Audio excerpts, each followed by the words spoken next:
हरिओम तत्सत। प्रश्न पूछा है किसी ने कि योगी जी ये जो कर्मों के जो बंधन हैं, इससे कैसे मुक्त हुआ जाए और जन्म मरण के चक्र से कैसे मुक्त हुआ जाए? ये प्रश्न जो है बहुत सारे योगियों से पूछा गया, बहुत सारे ध्यानियों से पूछा गया। ये प्रश्न लगभग 251 गीता है अलग-अलग, हर एक गीता में यही प्रश्न है कि कर्मों के बंधन से कैसे मुक्त हुआ जाए? कैसे जन्म और मृत्यु के चक्र से मुक्त हुआ जाए? तो इसके 2 तरीके हैं मुक्त होने के। पहला तरीका है मुक्त होने के लिए आपको ज्ञान की आवश्यकता है, क्योंकि ज्ञान से ही ध्यान है, बिन ज्ञान के मुक्ति नहीं और साधना के द्वार तक आए बिना सिद्धि नहीं। तो आपको ज्ञान का आश्रय लेना पड़ेगा। जिस दिन आपको ज्ञान होता है, उसी दिन आपको पता चल जाता है कि आप कर्ता हो ही नहीं। जब आप करता ही नहीं हो तो फिर आप भोगता भी नहीं हो। जब आप इस सत्य को जान जाते हो कि आप यहाँ साक्षी हो, दृष्टा हो, तब जाकर के आप इन कर्मों के बंधन से मुक्त हो जाते हो, क्योंकि करना ही कर्म का बंधन है। इसी चीज़ को अलग-अलग तरीके से शास्त्रों में समझाया गया है। अब ये मौखिक लेवल पर तो हम आपको बता सकते हैं, लेकिन इसको भीतर जानने के लिए आपके पास होना चाहिए एटीएम। क्या होना चाहिए?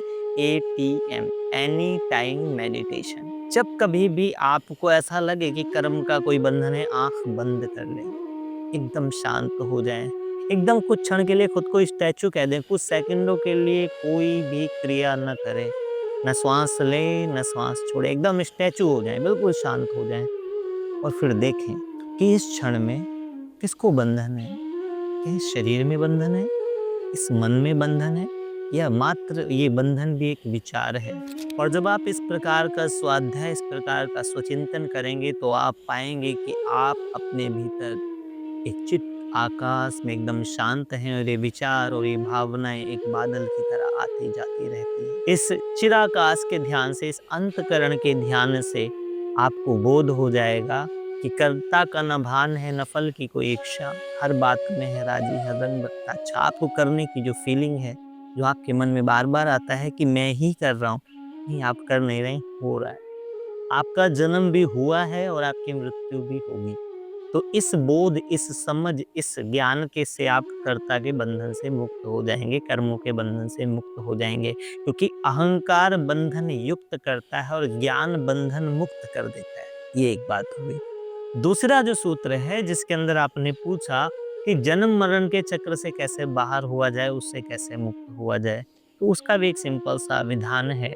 इस पे महात्मा बुद्ध की एक बहुत प्यारी लाइन है, जिसमें किसी ने पूछा कि मृत्यु क्या है और मोक्ष क्या है? तो बुद्ध कहते हैं कि श्वासें खत्म हो जाए, इच्छाएँ बच जाएँ, इसको कहते हैं मृत्यु। श्वासें बच जाएँ और इच्छाएँ खत्म हो जाए, इसको कहते हैं मोक्ष।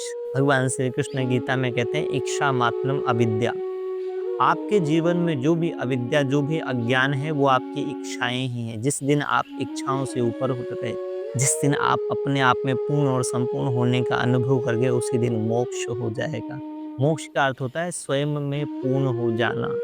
एक बड़े सुंदर किसी गीत की लाइन है कि पीस दो अस्तित्व मेरा और कर दो चूरा-चूरा, पूर्ण होने दो मुझे अब होने दो अब पूरा-पूरा, भस्म वाली रस्म कर दो आदि योगी। अर्थात भस्म हो जाएँ आपकी इच्छाएँ, आपकी तृष्णाएँ, आपकी वासनाएँ, किसमें?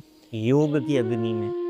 तो जिस दिन वो योग की अग्नि प्रज्वल हो जाएगी, उस दिन आपको ज्ञान भी हो जाएगा, बंधन भी चले जाएँगे और आप इस जीवन के उस अंतिम चरण को प्राप्त कर लेंगे, जिसको बोलते हैं मृत्योर्माम अमृतम गमय। आपको अपने अमृत होने का बोध हो जाएगा और इसके लिए क्या करना है? ATM, any time meditation. अनंत ध्यान एटीएम खोल रहा है। आप सभी लोग इस एटीएम से जुड़ें और मैक्सिमम लोगों तक कनेक्ट कराएँ हमारे एनी टाइम मेडिटेशन प्रोग्राम को। कभी भी, कहीं भी, एक क्षण आँख बंद कर लें, एकदम शांत हो जाएँ और 3 बार अपनी साँसों पे दोहरा लें। सो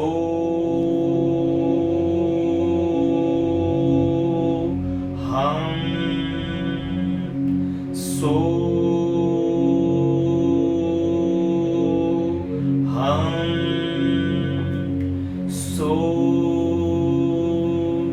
हम। इस तरीके से आप इन दोनों बातों से मुक्त हो सकते हैं, लेकिन ये अनुभव करना, इसकी प्रैक्टिस करना, इसका अभ्यास करना, क्योंकि भावनाएं खाली बातों से नहीं, प्रयास से और अभ्यास से दूर होती हैं। तो आप लोग इसका अभ्यास करना, और मैं चाहता हूँ जो लोग हमें देख रहे हैं हमारे इस एटीएम प्रोग्राम से मैक्सिमम लोगों को जोड़ें, ताकि उन सब का अपना एटीएम एनी टाइम मेडिटेशन हो सके। और हम एटीएम में बहुत तरीके की ध्यान की विधियों को बताएँगे, जिसको जो आसान लगे, जो जैसे भी कर सकता हो, वो इस एटीएम से जुड़े और जीवन के अंदर आनंद, सुख, शांति प्राप्त करे।